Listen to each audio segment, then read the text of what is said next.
हम भगवद गीता के 5वें अध्याय का अध्ययन कर रहे। यहाँ पर भगवान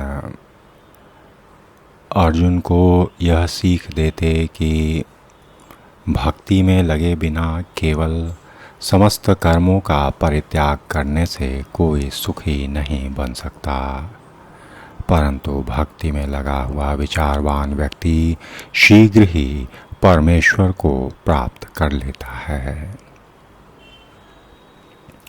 तात्पर्य यह कि सन्यासी लोगों ने कई प्रकार बनाए हुए हैं और उनमें कोई सांख्य दर्शन के अध्ययन में लगे हैं, कोई वैष्णव सन्यासी वेदांत सूत्रों के यथार्थ भाष्य भागवत दर्शन के अध्ययन में लगे रहते हैं, कोई व्यवहारिक रूप से और कोई शास्त्रीय रूप से।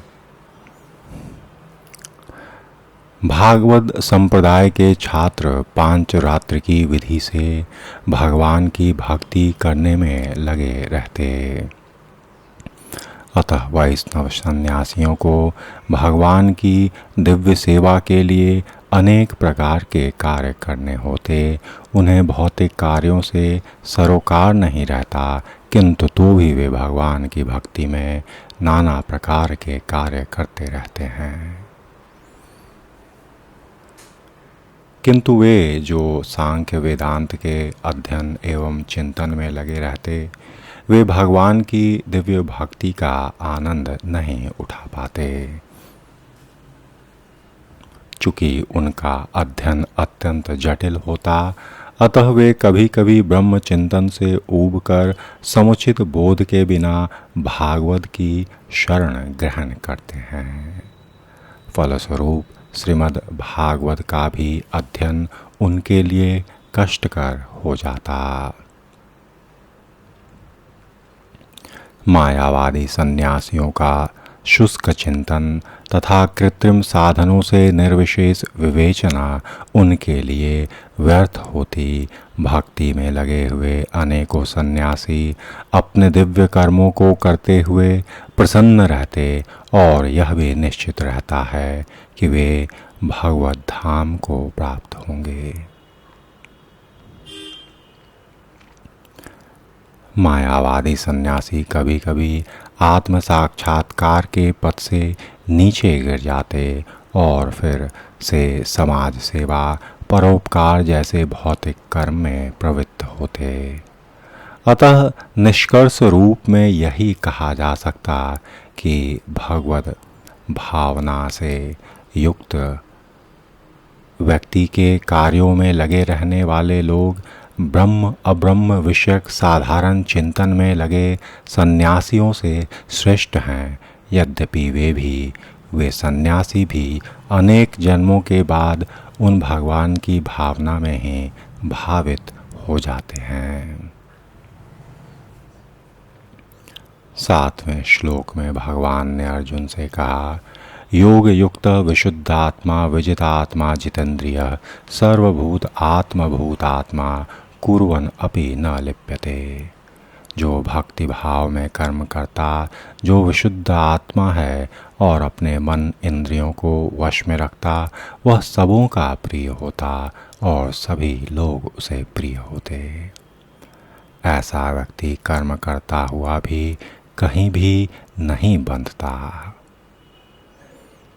तात्पर्य यह कि भगवान की भावना से युक्त रहने के कारण जो व्यक्ति मुक्ति पथ पर हैं, वह प्रत्येक जीव को अच्छे लगते, क्योंकि उनका भाव सदैव सकारात्मक रहता है। यह सब एक चिंतन और एक भावना के कारण हुआ करती, जहाँ भगवत भावित व्यक्ति सदैव सबों के अंदर उन्हीं परमेश्वर का दर्शन करता और यही वास्तव में भगवान की पूजा है। ऐसा व्यक्ति किसी भी जीव को भगवान के पृथक नहीं सोच पाता। जिस प्रकार वृक्ष की पत्तियां टहनियाँ वृक्ष से भिन्न नहीं होती, वह भली भांति जानता है कि वृक्ष की पत्तियां और टहनियाँ वृक्ष से अलग नहीं होती। वह भली भांति जानता है कि वृक्ष की जड़ में डाला गया जल समस्त पत्तियों टहनियों में फैल जाता, अथवा अमाशय को भोजन देने से शक्ति स्वतः पूरे शरीर में फैल जाती। चूंकि प्रत्येक व्यक्ति उसके कर्म से प्रसन्न रहता, अतः उसकी चेतना शुद्ध रहती। चूंकि उसकी चेतना शुद्ध रहती, अतः उसका मन पूर्णतया नियंत्रण में रहता, और मन के नियंत्रित होने से उसकी इंद्रियां संयमित रहती हैं। और चूंकि उसका मन सदैव भगवान में स्थिर रहता, अतः उसके विचलित होने का प्रश्न ही नहीं उठता।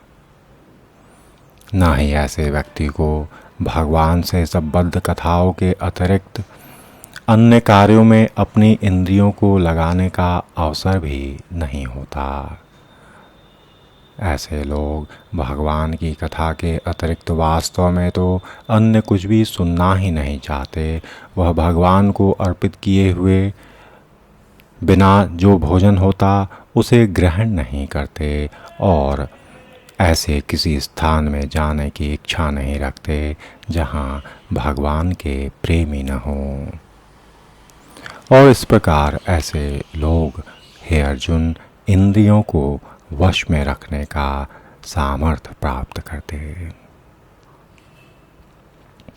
ऐसा व्यक्ति जिसकी इंद्रियां संयमित हो, वह किसी के प्रति अपराध नहीं कर सकता। इस पर कोई यह प्रश्न कर सकता है, तो फिर अर्जुन अन्यों के प्रति युद्ध में आक्रामक क्यों था? क्या वह भगवान के भाव से पूर्ण नहीं था? वस्तुतः अर्जुन ऊपर से ही आक्रामक था, क्योंकि जैसा कि पहले गीता में बताया जा चुका, आत्मा के अबद्ध होने के कारण युद्ध भूमि में एकत्र हुए सारे व्यक्ति अपने अपने स्वरूप में जीवित बने रहेंगे। अतः आध्यात्मिक दृष्टि से कुरुक्षेत्र की युद्ध भूमि में कोई मरा ही नहीं। वहाँ पर स्थित भगवान की आज्ञा से केवल उनके वस्त्र बदल दिए गए। अतः अर्जुन, कुरुक्षेत्र की युद्ध भूमि में वास्तव में युद्ध करता हुआ भी तुम युद्ध नहीं कर रहे होगे। वह तो पूर्ण भगवान में श्री कृष्ण के आदेश का पालन कर रहा था, और अर्जुन कुछ भी समझ नहीं पा रहा था। भगवान यही शिक्षा दे रहे थे, तुम सोचो मत, सोचोगे तकलीफ होगी, क्योंकि तुम्हारे सामर्थ्य में कुछ नहीं। तुम बस अपने स्वधर्म पर चलो और कुछ भी मत करो। भगवान अर्जुन को उसके कर्तव्य के प्रति सचेत कराते हुए आगे कहने लगे, न एव किंचित करोमि इति युक्तः मन्येत तत्त्ववित् पश्यन् शृण्वन् स्पृशन् जिघ्रन् अश्रन् गच्छन् स्वपन् स्वप्सन् प्रलपन् विसृजन् गृहन् उन्मिषन् निमिषन् अपि इन्द्रियाणि इन्द्रियार्थेषु वर्तन्ते इति धारयन्। भगवान ने कहा, हे अर्जुन, दिव्य भावना से युक्त पुरुष देखते, सुनते, स्पर्श करते, सूंघते, खाते, चलते फिरते, सोते तथा श्वास लेते हुए भी अपने अंदर में सदैव यही जानता कि वास्तव में वह कुछ भी नहीं करता। बोलते, त्यागते, ग्रहण करते, आँखें खोलते, बंद करते भी वह यह जानता रहता कि भौतिक इंद्रियां अपने अपने विषयों में प्रवृत्त हैं, और वह इन सब से पृथक है।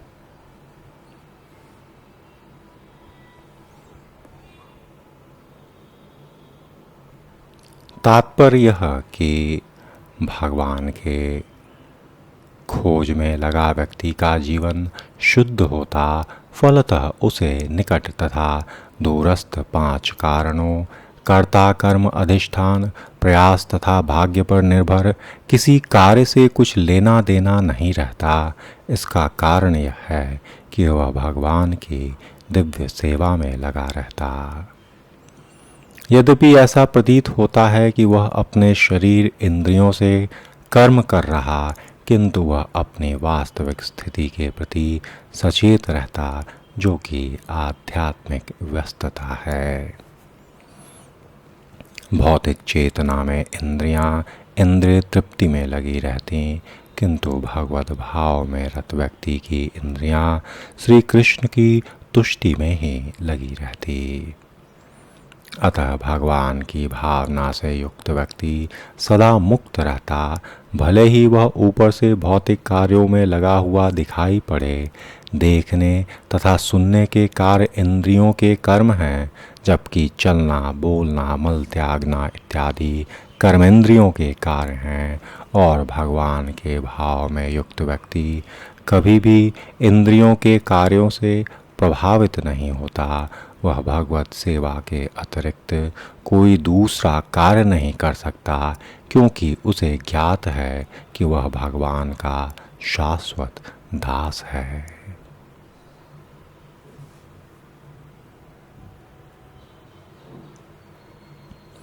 10वें श्लोक में भगवान ने कहा, ब्रह्मणि आधाय कर्माणि संगम त्यक्त्वा करोति यः लिप्यते न सह पापेन पद्मपत्रम इव अम्भसा।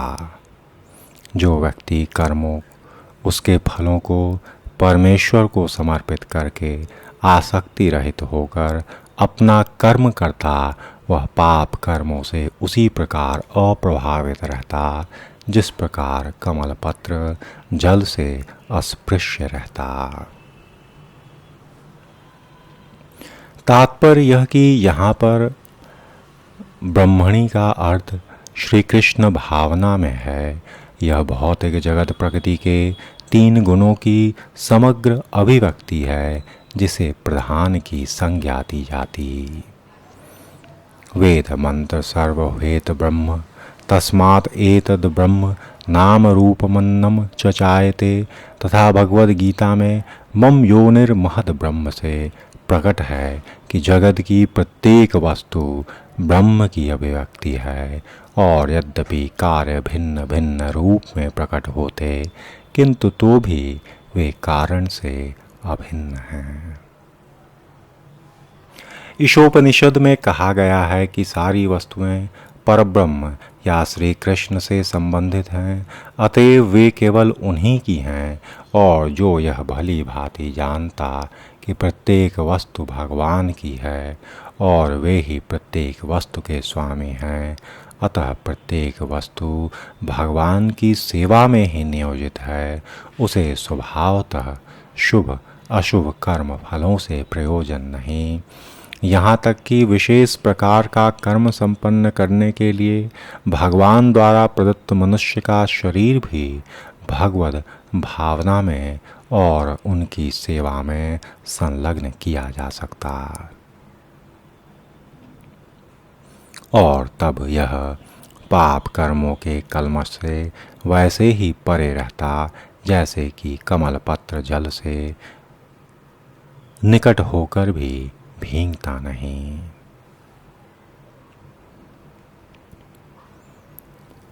भगवान ने एक स्थान पर गीता में यह भी कहा, मयि सर्वाणि कर्माणि सन्न्यस्य संपूर्ण, अर्थात संपूर्ण कर्मों को मुझे समर्पित करो। तात्पर्य यह कि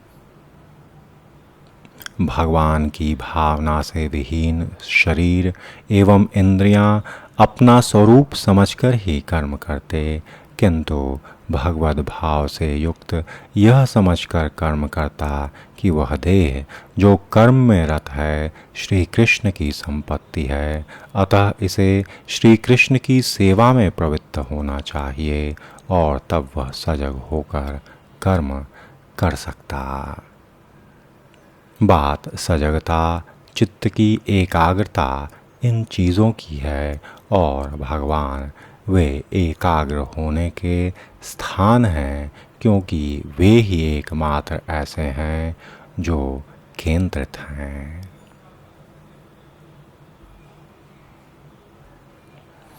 11वें श्लोक में भगवान ने अर्जुन को कहा, कायेन मनसा बद्ध्या केवलै इंद्रिये अपि योगिनः कर्म कुर्वन्ति संगम त्यक्त्वा आत्मशुद्धये। योगी जन आसक्ति रहित होकर अर्जुन शरीर मन बुद्धि इंद्रियों के द्वारा भी केवल शुद्धि के लिए ही कर्म करते हैं। तात्पर्य यह कि जब कोई भगवान के भाव में और भगवान के लिए उनकी इंद्रिय तृप्ति के लिए शरीर मन बुद्धि इंद्रियों द्वारा कर्म करता तो वह भौतिक कल्मश से मुक्त हो जाता। अतः सामान्य रूप से सदाचार कहे जाने वाले शुद्ध कर्म भगवत भाव में रहते हुए अति सरलता से संपन्न किए जा सकते, अन्यथा हर समय त्रुटि का भय रहता।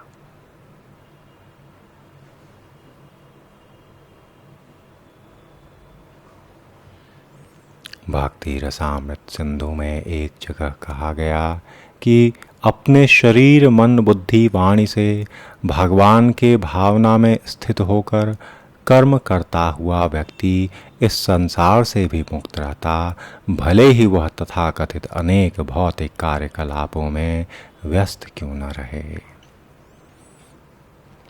उसमें अहंकार नहीं रहता, क्योंकि वह इसमें विश्वास नहीं रखता कि वह भौतिक शरीर मात्र है अथवा यह शरीर उसका है।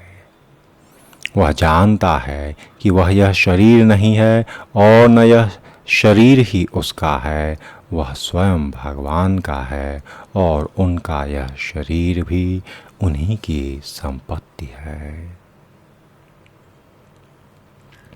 जब वह शरीर मन बुद्धि वाणी जीवन संपत्ति आदि से उत्पन्न प्रत्येक वस्तु को जो उसके अधिकार में है सब कुछ भगवान की सेवा में लगाता है, तो वह तुरंत भगवान से जुड़ जाता, उनसे एक रूप हो जाता और उस अहंकार से रहित होता जिसके कारण मनुष्य यह सोचता कि मैं शरीर हूँ।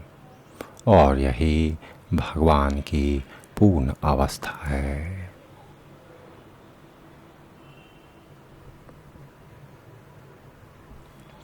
12वें श्लोक में भगवान ने अर्जुन को कहा, युक्तः कर्म फलम त्यक्त्वा शांतिमाप्नोति नैष्ठिर्किम् अयुक्तः काम कारेण फले सक्तो निबध्यते। निश्चल भक्त शुद्ध शांति प्राप्त करता है, क्योंकि वह समस्त कर्म फल मुझे अर्पित करता। और हे अर्जुन, जो व्यक्ति भगवान से युक्त नहीं और जो अपने श्रम का फलकामी है वह बंध जाता। तात्पर्य यह कि एक भगवान के भाव में स्थित व्यक्ति तथा देहात्म बुद्धि वाले व्यक्ति में यह अंतर है कि पहला तो भगवान के प्रति आसक्ति रखता और दूसरा अपने कर्मों के प्रति। जो व्यक्ति भगवान के प्रति आसक्त रहकर उन्हीं के लिए कर्म करता वह निश्चय ही मुक्त है और उसे अपने कर्म फल की भी कोई चिंता नहीं होती। भागवत में किसी कर्म के फल की चिंता का कारण परम सत्य के ज्ञान के बिना द्वैत भाव में रहकर कर्म करना बताया गया। और भगवान कृष्ण भगवान हैं। कृष्ण भावना से युक्त व्यक्ति में कोई द्वैत नहीं रहता। जो कुछ विद्यमान है वह भगवान का प्रतिफल है और भगवान सर्व मंगलमय हैं। अतः भगवत भावना में संपन्न सारे कार्य परम पद पर हैं, वे दिव्य हैं, उनका कोई भौतिक प्रभाव नहीं पड़ता। इस कारण भगवान के भाव में बैठकर मनुष्य कुछ भी करे, जीव शांति में रहता और उस कर्म की तृप्ति भी आवश्यक कहीं कहीं होती है। अत्यधिक संकल्प में स्थित रहना यह ईश्वरीय साम्राज्य में भगवान के द्वारा अति स्वीकृत तो नहीं है, किंतु जो इंद्रिय तृप्ति के लिए लोभ में फंसा रहता, संतोष नहीं कर पाता, उसे शांति नहीं मिल सकती। यही भगवान के भाव का अमृत रहस्य है, यह अनुभूति कि भगवान के अतिरिक्त कुछ भी नहीं, शांति तथा अभय का पद है। अब इस स्थान पर एक विराम लेते हैं।